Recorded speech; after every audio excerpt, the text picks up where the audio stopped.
Shalom umat Tuhan, kami mau mengucapkan selamat tahun baru 2021 kepada setiap Bapak Ibu Saudara-saudari yang setia mengikuti ibadah di Gereja Sitri Pemulihan Kupang, baik secara onsite di gereja maupun secara online. Pagi hari ini di tahun yang baru, mari kita sama-sama bersuka cita, bersyukur kepada Tuhan, sebab hanya karena kemurahan Tuhan semata, kita semua boleh masuk di tahun yang baru ini. Mari kita semua bangkit berdiri dan kita akan sama-sama membaca ayat penuntun kita yang terambil dari Mazmur 62 ayatnya yang ke-7 dan ke-8 yang berkata bahwa pada Allah ada keselamatanku dan kemuliaanku, gunung batu kekuatanku, tempat perlindunganku ialah Allah. Percayalah kepadanya setiap waktu, hai umat, curahkanlah isi hatimu di hadapannya, Allah ialah tempat perlindungan kita. Mari kita semua tundukkan kepala dan kita akan berdoa membuka ibadah kita. Bapa yang ada dalam kerajaan sorga, kami mengucap syukur Tuhan sebab kemurahan-Mu, kesetiaan-Mu, penjagaan-Mu yang sempurna yang mengantarkan kami masuk di dalam tahun yang baru ini Tuhan. Terima kasih Tuhan, kami mau berkata bahwa Engkau Allah yang sungguh baik di dalam hidup kami. Dan kami mau berjalan dengan memilih percaya hanya kepadamu Tuhan, bahwa Engkau Allah yang memegang tangan kami berjalan di dalam tahun yang baru ini Tuhan. Terima kasih Tuhan Yesus, Engkau hadir menjamah setiap kami yang rindu akan Engkau Tuhan Yesus yang membuka hati kami menerima firman kebenaran-Mu di hari ini Tuhan Yesus. Kami membuka ibadah hari ini di dalam nama Tuhan Yesus Kristus. Semua kami yang percaya berkata amin. Mari kita semua memuji Tuhan kita.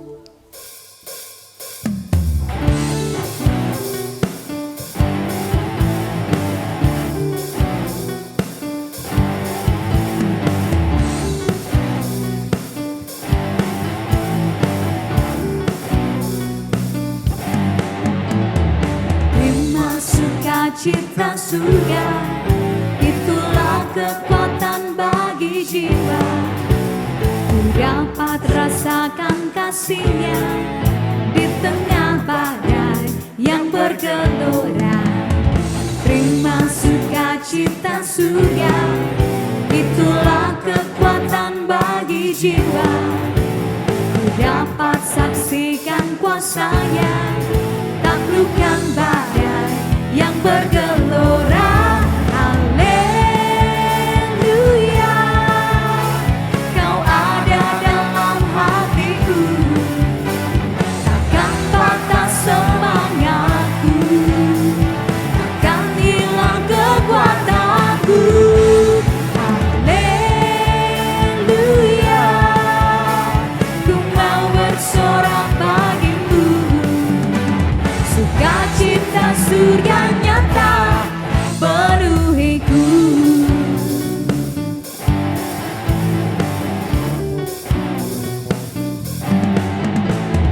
Terima sukacita surga, itulah kekuatan bagi jiwa. Ku dapat rasakan kasih-Nya di tengah badai yang bergelora. Terima sukacita surga, itulah kekuatan bagi jiwa. Ku dapat saksikan kuasa-Nya, taklukkan badai yang bergelora. Haleluya, Kau ada dalam hatiku, takkan patah semangatku, takkan hilang kekuatanku. Haleluya, ku mau bersorak bagimu, sukacita surga nyata penuhiku.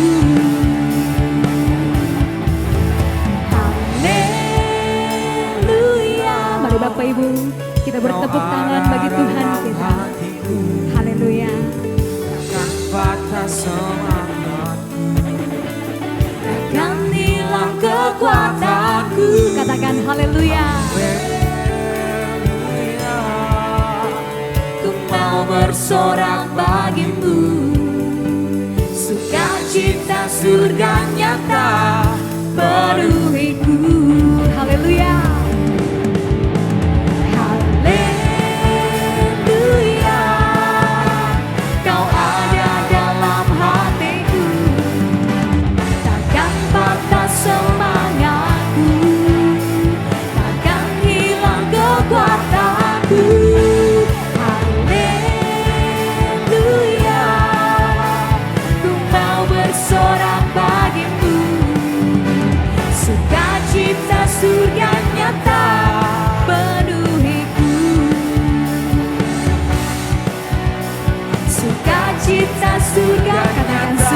surga, Sukacita surga nyata, sukacita surga nyata penuhiku.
Hosana. Kami tinggikan Engkau Yesus. Bagi Rajaku yang Biar duduk segala pujian dan di kemuliaan tanah. hanya bagi-Mu. Aku muliakan dan kuagungkan, Kau layak disembah. Ku nyanyi Hosana bagi Rajaku yang duduk di tahta. Aku muliakan dan kuagungkan, Kau layak disembah. Kau layak Tuhan, Kau layak disembah, dan Kau layak disembah.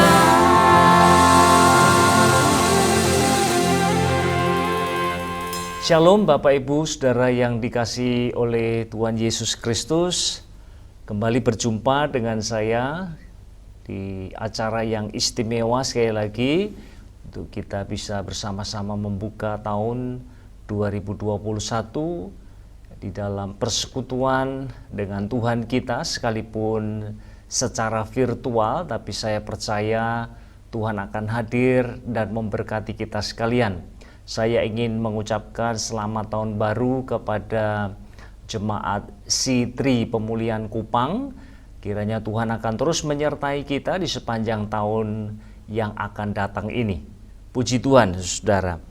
Nah, mari izinkan saya untuk berdoa terlebih dahulu sebelum kita akan bersama-sama mendengarkan firman Tuhan. Mari kita tunduk kepala dan berdoa.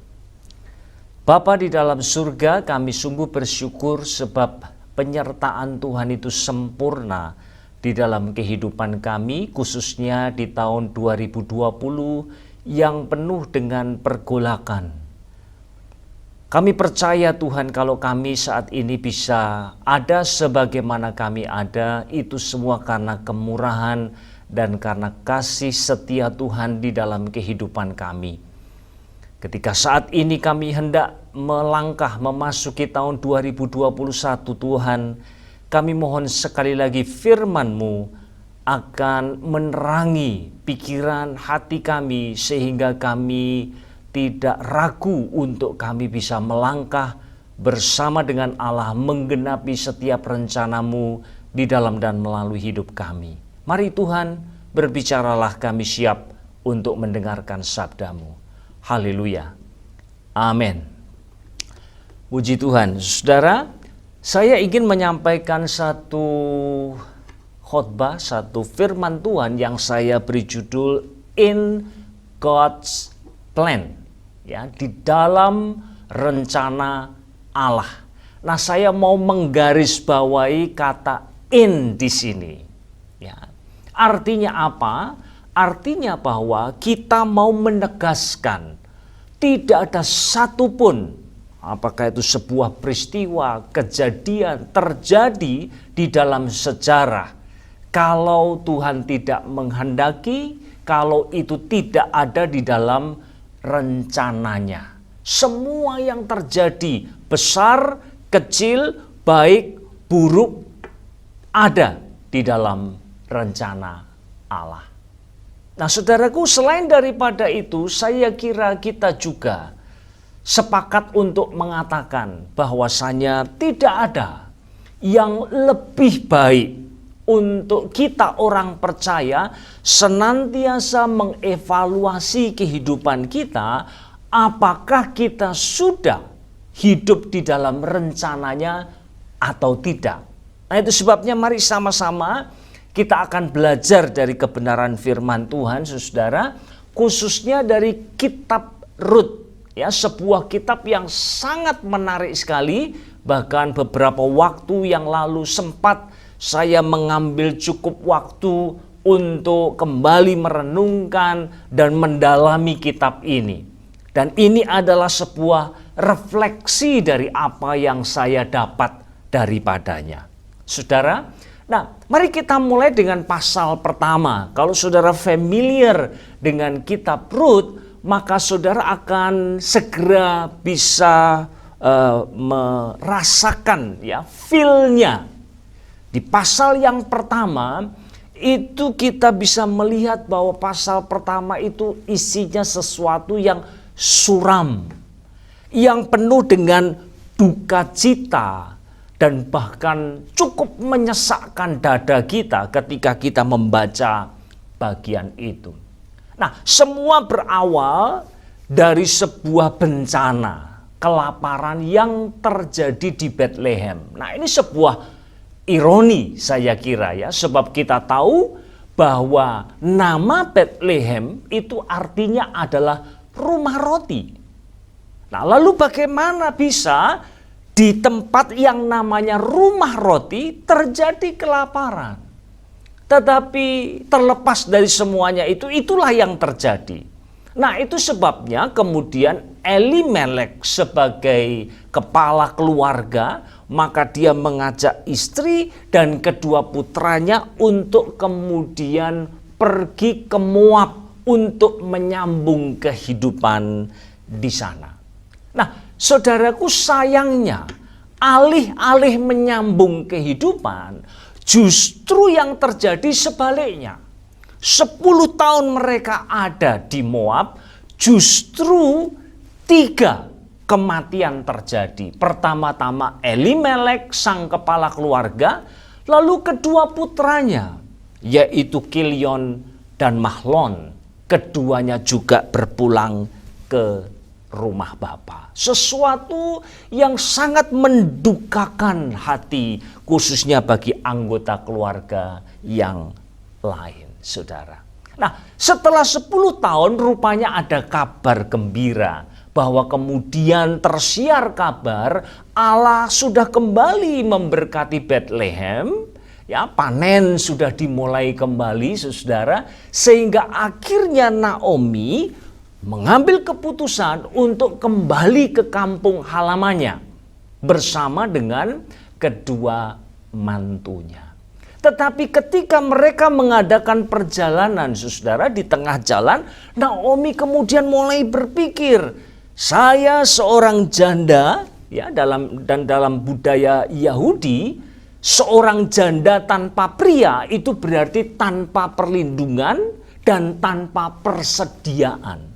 Lalu bagaimana dia bisa menghidupi kedua mantunya itu? Apakah dia harus melahirkan anak untuk mereka? Tentu saja terlalu lama mereka harus menunggu. Nah, itu sebabnya Naomi kemudian mendesak kedua mantunya supaya mereka kembali saja ke kampung halaman dan kemudian memulai lembaran yang baru di dalam kehidupan mereka. Tetapi salah satu di antara kedua mantunya, ya kita tahu yaitu Rut, ya, maka dia memilih untuk setia kepada Naomi. Dan akhirnya keduanya kembali ke Bethlehem, saudara. 2 janda, 1 muda, yang 1 tua. Nah, saudara, mari kita akan melihat ya beberapa ekspresi yang ditunjukkan oleh Naomi menggambarkan keadaannya pada waktu itu. Saya membaca dari Rut pasal pertama ayat yang ke-13. Ya, beliau mengatakan demikian. Bukankah jauh lebih pahit yang aku alami daripada kamu? Sebab tangan Tuhan teracung terhadap aku. Nah, perkataan ini ditujukan kepada 2 mantunya. Ya, ketika Naomi mendesak kedua mantunya untuk kembali ke kampung halaman mereka, maka dia kemudian mengatakan hal ini pula. Aku ini loh jauh lebih pahit dibanding kamu. Betul kamu kehilangan suami-suamimu, kamu berdua. Tetapi aku kehilangan suamiku dan kehilangan 2 anakku. Bahkan dia menambahkan di sini bahwa itu seolah-olah Allah itu sedang mengacungkan tangannya terhadap dia. Artinya bahwa Allah sedang tidak berpihak kepada dia. Saudara, Nah, lalu selanjutnya mari saya baca ya satu ayat yang lain yang juga merupakan gambaran ekspresi daripada Naomi, menggambarkan keadaannya yang tanpa pengharapan waktu itu. Ayat 21 sekarang, masih di pasal yang pertama dari kitab Rut. Dengan tangan yang penuh aku pergi, tetapi dengan tangan yang kosong Tuhan memulangkan aku. Mengapakah kamu menyebutkan aku Naomi? Karena Tuhan telah naik saksi menentang aku, dan Yang Maha Kuasa telah mendatangkan malapetaka kepadaku. Saudara perhatikan di sini ya. Ketika Naomi dan Rut kembali ke Bethlehem, maka teman-teman sebangsanya mulai melihat dari kejauhan dan mereka mulai pangling karena sudah 10 tahun berselang. Lalu mereka bertanya-tanya, Naomi kah itu? Saudara, dan inilah jawabannya. Kenapa kamu menyebut aku Naomi? Nah, saudara perlu tahu, nama Naomi itu artinya pleasant, ya, menyenangkan, saudara. Nah, padahal kondisinya saat itu sama sekali tidak menyenangkan. Ayat 13 dia mengatakan, sebut aku Mara, yang artinya pahit. Lalu ayat 21 dia katakan, aku pergi dengan tangan yang penuh, lalu aku pulang dengan tangan yang kosong. Nah, saudara, waktu saya membaca bagian ini dan mencoba menempatkan diri saya pada posisi Naomi, saya kira ini menggambarkan apa yang terjadi di tengah-tengah kita saat ini, saudara. Itu sebabnya sekali lagi saya mengatakan selama pandemi ini, khususnya bulan-bulan terakhir ini, saya banyak sekali mengambil waktu untuk merenungkan kitab Rut. Karena tampaknya seperti ada banyak hal yang nyambung dengan situasi yang terjadi di tengah-tengah kita saat ini, saudara. Semua sedang mengalami kesulitan yang luar biasa. Ada banyak keluarga yang kehilangan orang-orang terkasih oleh karena pandemi ini. Begitu pula ada banyak yang kehilangan pekerjaan oleh karena krisis yang sama, saudara. Belum lagi masalah-masalah rumah tangga. Sekarang kita mendengar angka perceraian pun meningkat akibat pandemi ini, saudaraku. Nah, itu sebabnya saya percaya ini menjadi sangat tepat untuk menjadi perenungan kita, saudara. Bagaimana kemudian nanti Allah bekerja di dalam kehidupan Naomi dan Rut. Nah, sebelum itu saya mau mengutip perkataan dari Samuel Cox yang betul-betul menyimpulkan keadaan yang dialami oleh Naomi dan Rut pada waktu itu. Beliau mengatakan demikian, Elimelek kehilangan hidupnya ketika berusaha menyambung hidupnya dan menemukan kuburan sementara ia mencari tumpangan. Saudara, inilah statement ini saya kira mewakili apa yang dialami oleh kedua janda ini, saudara. Nah, mari sekarang kita akan masuk ya kepada poin yang saya ingin angkat di sini. Kita akan berbicara mengenai rencana Allah. Dan saya percaya, saudara, kalau kita bicara mengenai rencana Allah itu tidak akan pernah bisa kita pahami dengan baik dengan pikiran kita yang terbatas, saudara. Tidak akan pernah. Selalu ada banyak unsur misteri di sana. Tetapi karena itu adalah rencana Allah, maka rencana Allah itu pasti jadi di dalam dan melalui kehidupan kita. Nah, saya mau sampaikan 2 poin ya dalam kaitan dengan rencana Allah. Pertama-tama kita kaitkan dengan apa yang terjadi dengan Naomi dan Rut, saudara, di pasal yang kedua, lalu juga nanti kita akan hubungkan ke dalam kehidupan kita masing-masing. Yang pertama, saudara, kebenaran yang pertama mengenai rencana Allah, yaitu bahwasanya Allah itu mendahului segala sesuatu. Allah mendahului segala sesuatu. Nah, mengatakan ini, saudara, itu berarti kita mengasumsikan ya, bahwa Allah itu punya rencana untuk setiap kita. Untuk setiap kita, betapapun rendahnya kita memandang diri kita, Allah melihat kita sebagai ciptaan yang berharga, yang diciptakan menurut gambar dan rupa Allah. Dan Allah punya rencana, bahkan rencana yang detail dari A sampai Z dalam kehidupan kita. Allah punya rencana yang komprehensif dan tidak pernah salah. Plus, nah ini yang kita mau lihat sama-sama, saudara, bahwa Allah mendahului kita sebelum kita sampai pada peristiwa-peristiwa yang nanti kita alami di dalam kehidupan kita. Saudaraku yang dikasihi oleh Tuhan, mari saya ajak kita kembali ke kitab Rut. Kita akan baca di pasal yang kedua ayat yang pertama. Dikatakan di sana, Naomi itu mempunyai seorang sanak dari pihak suaminya, seorang yang kaya raya dari kaum Elimelek, namanya Boas. Seperti yang saya katakan tadi, saudara ya, kalau kita membaca di pasal yang pertama dari kitab Rut, maka nuansanya itu suram, penuh dengan duka cita. Tetapi ayat pertama, kedua, ketiga, saudara, di pasal yang kedua itu merupakan sebuah turning point, sebuah babak yang baru. Nah, kita persoalannya, saudara, kita seringkali membaca kitab-kitab dari Alkitab itu dari belakang ke depan. Nah, memang kita sudah tahu cerita akhirnya seperti apa. Tapi saya ajak saudara, kita mulai ya, kita menempatkan diri kita pada posisi Naomi dan Rut pada waktu itu. Dan kita akan mengikuti prosesnya itu seperti apa, saudara. Nah, dikatakan bahwa Boas itu adalah sanak daripada Naomi dan dia kaya raya. Nah, saudara perhatikan kata kaya raya di sini ya. Nah, ini memang bisa berbicara mengenai harta secara material. Tetapi sebenarnya kata ini juga berkaitan dengan karakter yang dimiliki oleh Boas. Artinya, saudara, dia punya karakter yang mulia. Dia adalah seorang yang terpandang. Dia adalah seorang yang bahkan berpengaruh di tengah-tengah masyarakatnya.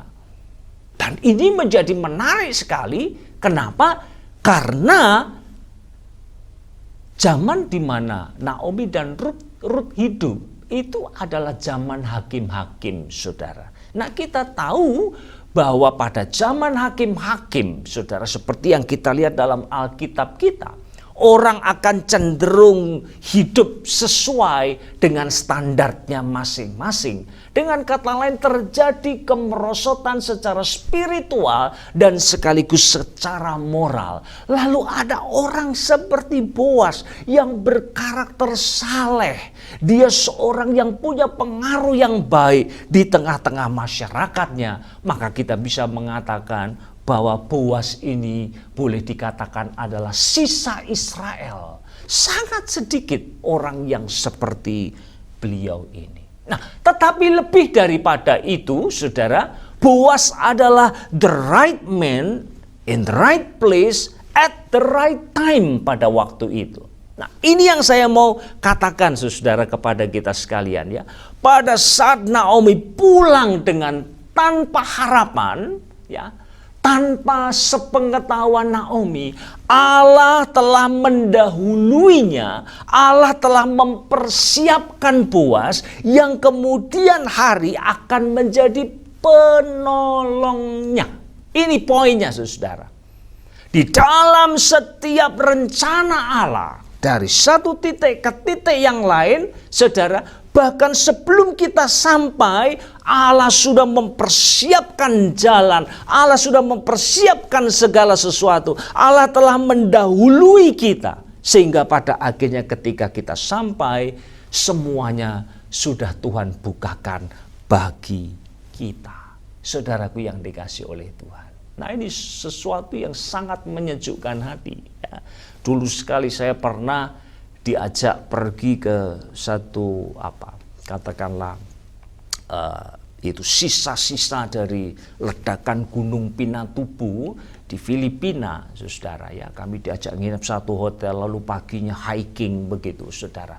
Nah, saya tahu bahwa itu cukup berbahaya. Kenapa? Karena ada yang disebut dengan quicksand, ya. Itu kalau diinjek itu bisa kemudian menenggelamkan kita, bahkan kita bisa mati kalau tenggelam itu. Nah, tetapi yang membuat hati saya kemudian tenang adalah akan ada seorang guide. Dan guide ini adalah seorang yang sangat berpengalaman. Dia bahkan sudah ratusan kali bolak-balik. Dia tahu rute mana yang harus dilalui, saudara. Nah, itu sebabnya kami semua mengikuti dia. Dia belok ke kiri, kami ikut ke kiri. Dia ke kanan, dia naik, kami ikut naik, dan seterusnya. Dan akhirnya kami selamat sampai di tujuan. Itulah yang dilakukan oleh Allah bagi kita, saudara. Dalam semua situasi Allah telah bekerja, ya. Allah telah bekerja mempersiapkan segala sesuatu sebelum kita sampai di sana. Nah, ini adalah bagian Allah, saudara. Nah, ada yang menjadi bagian kita. Nah, mari kita lihat ya. Kembali ke kitab Rut pasal 2 ayat yang kedua, kita lanjutkan pembacaan kita. Maka Rut, perempuan Moab itu, berkata kepada Naomi, biarkanlah aku pergi ke ladang memungut bulir-bulir jelai di belakang orang yang murah hati kepadaku. Dan saut Naomi kepadanya, pergilah anakku. Saudaraku, perhatikan di sini, mereka pulang dalam keadaan bangkrut. Sekali lagi, wanita tanpa pria pada waktu itu, tanpa perlindungan, tanpa persediaan. Nol, saudara. Tetapi sekali lagi kita melihat di sini, attitude yang dimiliki oleh Rut itu sungguh luar biasa. Dia tidak kemudian meratapi nasib, dia tidak mengasihani diri dan kemudian menyerah. Tetapi saudaraku yang dikasihi oleh Tuhan, dia melakukan sesuatu. Allah punya bagiannya, tetapi kita pun juga harus mengerjakan apa yang menjadi bagian kita. Nah, kembali saudara, saya ingin menarik garis sejarah itu ke belakang. Ini luar biasa, saudara. Ya, ternyata ya, sebelum peristiwa itu Allah sudah menetapkan sebuah hukum, sebuah ketetapan ya, yang pada akhirnya itu akan membukakan pintu untuk Rut kemudian melakukan apa yang baru saja dia katakan kepada mertuanya. Izinkan aku pergi untuk memungut bulir-bulir itu. Di dalam kitab Imamat, saudara, pasal 19 ayat 9 dan 10. Nah, ingat ini saudara ya, kitab Imamat ditulis ratusan tahun sebelumnya. Ya. Dan jelas sekali pada waktu itu sama sekali tidak terpikir kemudian ada Rut ya yang kemudian mendapat manfaat daripada hukum yang ditetapkan oleh Allah itu. Jadi pasal 19 ayat 9 kitab Imamat katakan demikian, pada waktu kamu menuai hasil tanahmu, janganlah kau sabit ladangmu habis-habis sampai ke tepinya. Dan janganlah kau pungut apa yang ketinggalan dari penuaianmu. Ayat yang ke-10. Juga sisa-sisa buah anggurmu, janganlah kau petik untuk kedua kalinya. Dan buah yang berjatuhan di kebun anggurmu, janganlah kau pungut. Tetapi semuanya itu harus kau tinggalkan bagi orang miskin dan bagi orang asing. Akulah Tuhan Allahmu. Perhatikan sekali lagi, saudara. Ya. Sebelum jauh hari, sebelum Rut kemudian pergi dan memungut bulir-bulir itu, Allah telah mendahulunya dengan menetapkan hukum ini, ketetapan ini, saudara. Nah, tetapi apakah kemudian sisa-sisa bulir itu datang dengan sendirinya ke rumahnya Naomi dan Rut di mana mereka tinggal? Tentu saja tidak, dan inilah yang saya kira kita juga harus belajar daripada Rut. Attitude dari Ruth ini yang sungguh luar biasa. Bayangkan, dia seorang perempuan Moab, saudara. Ya, dan itu sudah pasti seperti yang saya katakan tadi. Mereka ini tanpa perlindungan. Wanita, kafir lagi, bisa jadi dia dieksploitasi, dilecehkan, dihina. Tapi dia rela melakukan pekerjaan itu. Dia cukup rendah hati untuk melakukannya. Dia sadar, tidak mungkin mertuanya yang melakukan itu. Saya yang harus keluar. Maka inisiatif datang dari dia. Seorang yang sangat rendah hati. Lebih daripada itu, kalau saudara membaca di ayat yang ke-7, saudara mendapati bahwa Ruth ini juga selain rendah hati, dia juga rajin, saudara. Dia bukan rajin cari suami, tetapi dia rajin, dikatakan begitu dia datang, dia terus sibuk saja memunguti bulir-bulir gandum itu, dan seketika pun dia tidak berhenti. Nah ini saudara, saya kira ini pelajaran yang sangat penting saudara untuk kita bawa pulang dan kita hidupi di dalam kehidupan kita sebagai orang percaya. Benar, Allah telah mendahului saya. Allah telah mempersiapkan semuanya sebelum saya sampai di sana. Tetapi jangan lupa, saya juga punya bagian yang harus saya kerjakan. Dan itu sebabnya yang indah di sini, saudara. Dan ini yang mungkin kita tidak pernah tahu. Kita bekerja saja sama Ruth, ya. Dan saya percaya ke depan ini barangkali kehidupan tidak menjadi lebih mudah, ya. Setahun ke depan, tahun 2021, barangkali kita akan mengalami begitu banyak krisis dalam kehidupan kita. Saudaraku yang dikasih oleh Tuhan, tadi saya membaca katanya sekarang ini hampir 1 miliar, ya 800-900 juta manusia di dunia ini hidup di bawah garis kemiskinan oleh karena pandemi ini. Tidak akan mudah, saudara. Tetapi sekali lagi, lakukan bagian kita dan Allah akan memberkati attitude kita untuk menggenapi setiap rencananya di dalam kehidupan kita. Saya suka apa yang dikatakan oleh Martin Luther di sini. Saya mengutip perkataan beliau. Dia katakan begini: jika Allah tidak memberkati, sehelai rambut atau selembar jerami pun tidak akan pernah tumbuh.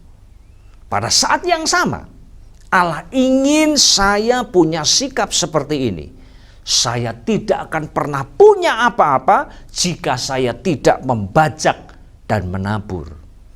Allah tidak ingin kita duduk-duduk saja, bermalas-malasan, lalu menyerahkan semuanya pada Tuhan dan menanti hingga, ini perkataan asli dari Martin Luther, ayam goreng itu terbang ke mulut saya. Lalu dia katakan, kalau itu yang menjadi sikap kita, itu namanya mencobai Tuhan. Saudaraku yang dikasih oleh Tuhan, bagian Tuhan mempersiapkan jalan bagi kita. Bagian kita, lakukan apa yang menjadi bagian kita dengan penuh kerendahan hati, dengan rajin, dengan karakter Kristus, saudara. Puji Tuhan. Ini poin yang pertama. Saya mau lanjutkan dengan yang kedua. Pertama tadi Allah mendahului. Lalu yang kedua, Allah memastikan. Artinya bahwa rencana Allah yang dia telah tetapkan dalam kekekalan itu akan persis terjadi, tidak lebih tidak kurang seperti yang dia rencanakan. Mari saya ajak kita teruskan ya pembacaan kita di ayat yang ketiga sekarang, pasal 2 dari kitab Rut. Pergilah ia lalu sampai di ladang dan memungut jelai di belakang penyapit-penyapit. Kebetulan ia berada di tanah milik Boas yang berasal dari kaum Elimelek. Saudara, saya suka sekali dengan ayat ini ya, sebab ini bahasa manusia pasti ya. Dia sampai di ladang ya, lalu dikatakan kebetulan Nah, ini menarik sekali. Apa artinya kebetulan di sini? Ya, bahwasanya Rut itu tidak keluar lalu kemudian tanya-tanya, di mana sih ladangnya Boas ya? Di mana? Tolong kasih saya petunjuk. Dia tidak tanya-tanya seperti itu, saudara. Tetapi Allah menuntun langkahnya, saudara. Apa yang dipandang sebagai kebetulan di hadapan manusia, itu sebenarnya adalah jalan yang telah Allah sediakan untuk dilalui oleh Rut, sehingga pada akhirnya dia tiba di ladang milik Boas itu, saudara. Jadi ini bukan sebuah kebetulan di pemandangan Allah. Tidak ada yang namanya kebetulan di pemandangan Tuhan. Seorang penulis yang mengatakan begini, dari butiran air hujan dan atau sebuah kerajaan, ya, dari yang paling kecil sampai yang gede, saudara, itu tidak akan jatuh kalau Allah tidak menghendakinya. Nah, saudara perlu tahu bahwa pada waktu itu Rut belum pernah berjumpa dengan Boas, ya, begitu juga sebaliknya. Ya. Naomi juga tidak pernah membayangkan suatu saat Rut dan Boas akan menikah, saudara. Bahkan tentu saja saya percaya, ya, Rut bahkan tidak pernah berpikir sedikit pun, nah, mungkin tidak ada kemungkinannya namanya akan tercantum di dalam silsilah daripada Sang Mesias di dalam Matius pasal yang pertama. Tidak ada seorang pun yang tahu mengenai hal itu, yang tahu hanyalah Allah sendiri. Dan Allah itu menyingkapkan rencananya itu perlahan, saudara. Saya belakangan pada saat pandemi ini saya jadi senang tanam-tanam, ya.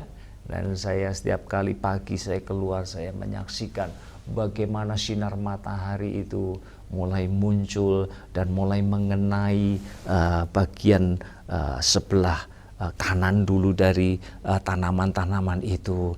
Lalu matahari semakin tinggi, naik, lalu makin semuanya makin terkena dan makin akhirnya menyeluruh, saudara. Semua tanaman itu akhirnya terkena sinar matahari itu. Demikian pula, saudara, Allah menyingkapkan, Allah mengeksekusi rencananya secara sempurna. Dan yang menarik, saudara, kalau saudara membaca dari awal sampai akhir di dalam kitab Rut, maka tidak ada perkataan Tuhan berfirman. Tidak ada perkataan Allah mengadakan mujizat besar di dalam kitab itu. Tidak ada, saudara. Semua berlangsung dengan senyap. Tetapi sekalipun senyap, Allah bekerja dengan pasti.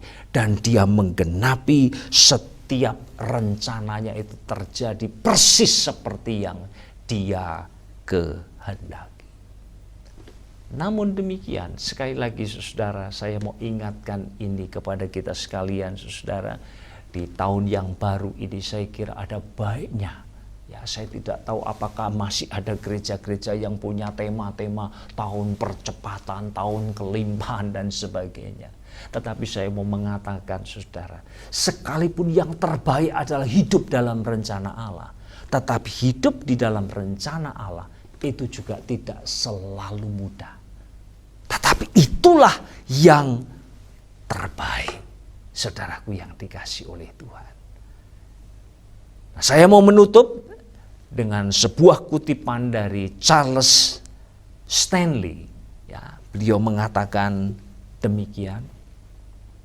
Sementara engkau melalui lembah kekelaman, engkau akan menemukan jejak kaki Yesus di depanmu dan di sampingmu. Di depanmu itu artinya Allah telah mendahului kita, saudara. Lalu di samping kita dia menyertai kita untuk memastikan bahwa setiap rencananya itulah yang jadi di dalam kehidupan kita. Saudara, mari saya ajak tahun 2021 ini mungkin tidak akan mudah jalan di depan kita. Tetapi kalau kita lalui bersama dengan Tuhan, saya percaya maka Tuhan akan menggenapi setiap rencananya di dalam kehidupan kita. Kiranya Tuhan memberkati kita sekalian. Mari saudara, kita akan tutup di dalam doa. Bapa di dalam surga, kami sungguh bersyukur untuk firman Tuhan yang bukan hanya jelas, tetapi secara jujur memberitahukan kepada kami bahwa hidup di dalam rencanamu itu tidak selalu mudah. Itulah juga yang kami alami saat ini. Tetapi kami percaya Engkau bukan hanya menyertai kami, tetapi Engkau juga mendahului kami. Dan itulah jaminan yang akan kami pegang teguh, yang akan terus kami imani dalam kehidupan kami sepanjang tahun ini ya Tuhan. Terima kasih Bapa, meteraikan firman-Mu dalam setiap hati kami, dan hamba-Mu berdoa untuk setiap jemaat yang mendengarkan firman Tuhan, jemaat Sitri Pemulihan Kupang. Kiranya Tuhan akan meneguhkan dan memberi kekuatan serta semangat dan pengharapan yang baru di dalam Engkau ya Tuhan, di tahun 2021 ini. Terima kasih Bapa. Kami kembalikan segala puji, hormat, kemuliaan hanya bagi Tuhan saja. Dan demi nama Tuhan kami Yesus Kristus, kami mengucap syukur, kami berdoa. Haleluya. Amin. Terima kasih Tuhan Yesus, kami bersyukur buat penyertaan bagi kami Tuhan, atas segala yang Kau berikan bagi kami Tuhan. Sekarang saatnya kami akan memberikan persembahan. Kau memberkati setiap kami, biarlah persembahan ini kami beri dengan sukacita, dengan hati yang tulus mengasihi Engkau Tuhan. Berkati persembahan kami, di dalam nama Tuhan Yesus kami berdoa. Haleluya. Amin. Bapak Ibu dapat memberikan persembahan melalui transfer ke rekening gereja atau melalui fasilitas kris, maupun dapat diantar langsung ke Gereja Sitri Pemulihan Kupang. Selamat memberi, Tuhan Yesus memberkati.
aku cemas, Dia memberkatiku. El Shaddai, El Shaddai, Allah Maha Kuasa. Dia besar, Dia besar, El Shaddai mulia, El Shaddai, El Shaddai, Allah Maha Kuasa. Berkatnya melimpah, El Shaddai, El Shaddai, El Shaddai, Allah Maha Kuasa. Dia besar, Dia besar, El Shaddai mulia, El Shaddai, El Shaddai, Allah Maha Kuasa. Berkatnya melimpah, El Shaddai. Berkatnya melimpah, El Shaddai. Berkatnya melimpah,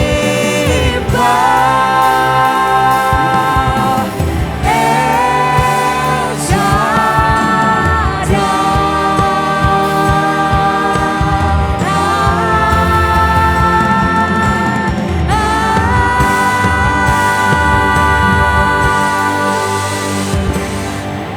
Bapa kami di sorga, kami bersyukur berterima kasih kepadamu Tuhan, karena kasih dan kemurahan-Mu. Pagi hari ini kami sudah dapat menyelesaikan ibadah tahun baru 2021. Kami berdoa untuk semua hamba-hamba-Mu yang mengambil bagian pelayanan pagi hari ini, istimewa hamba-Mu yang memberitakan kebenaran firman-Mu. Biarlah urapan yang heran dan dasar dari Tuhan tetap menyertai kehidupan hamba-hamba-Mu, supaya setiap kali mereka berdiri melayani Engkau dan pekerjaan-Mu, rahasia-rahasia kebenaran firman-Mu disingkapkan, memberkati banyak orang. Nama Tuhan dipuji, nama Tuhan dimuliakan.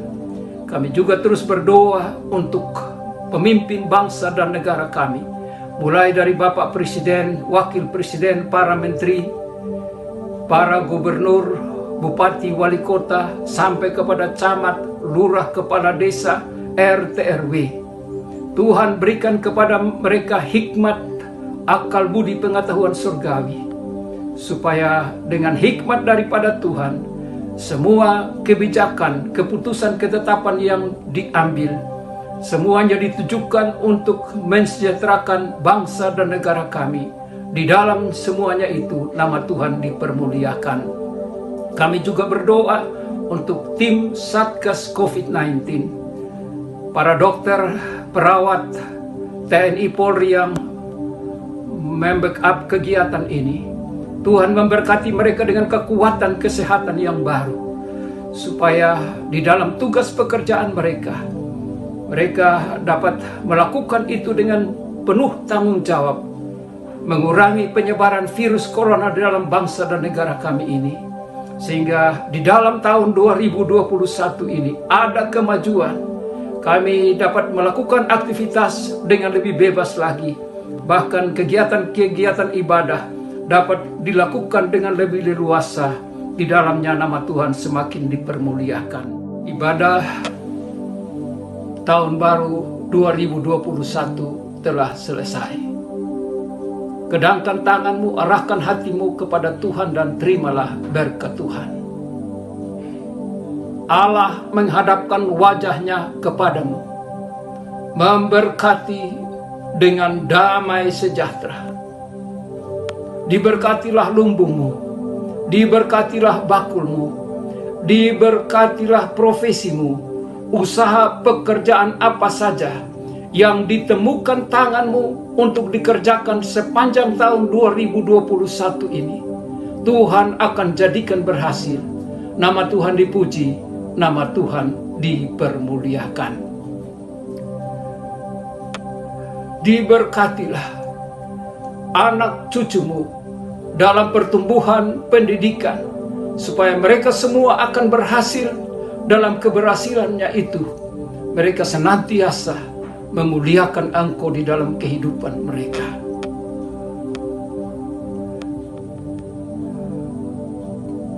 Kiranya damai sejahtera yang dari Allah Bapa, yang melampaui segala akal pikiran manusia, akan memelihara hati dan jiwamu di dalam kasih Kristus yang abadi,